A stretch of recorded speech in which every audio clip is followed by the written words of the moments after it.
Some of the most vivid memories of the Depression era recall drought and dust storms. I checked into the Amarillo Hotel so it would be close to the theater where I was working. I didn't have a car at the time. When I checked into the room and got up to leave to go to work the next morning, there was a glass on top of the dresser, and under that glass there was a notice, "Please be sure to close the window." And I assumed that that notice was there because they wanted to be sure. This was in the middle of the Depression, 1935. I assumed that they wanted to be sure that the heat from the room didn't escape and cause them a little more problem to keep the place heated. And I thought, well, I'm paying for the room. If I want to leave the window cracked a little, I will. And so I did. And about 3 or 3:30 that afternoon, one of the real black dusters that Amarillo and this area had in the 30, 35, and 36 rolled in. I had never seen anything like that in my life. It scared me literally almost to death. I, called the home office in Dallas and asked them, please transfer me out of here immediately. I thought the end of the world had come, and they assured me that this had been going on for some time and I'd survive it. I didn't get back to the room until about maybe 1:30 or 2 the next morning.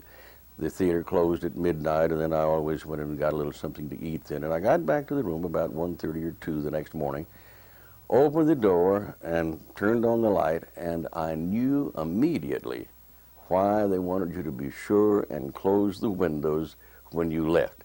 There was a thick blanket of dust all over everything. And that was my introduction to dust storms in Amarillo, and I never forgot that lesson.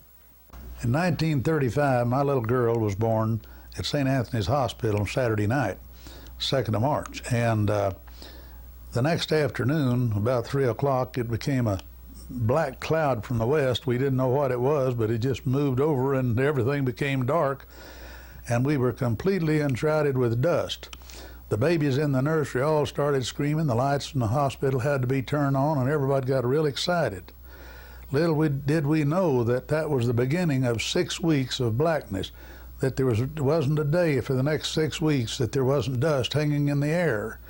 Finally, after about that length of time, the air cleared enough that we could go outdoors and take pictures of the youngster. Everybody had raised their windows, cleaned the dirt out of the windows, and washed out all the rags they had in there to put at the windowsills to keep the dust out, and was out enjoying the sunshine. And we looked back up to the north, and it looked like, again, the sky was just black as it could be.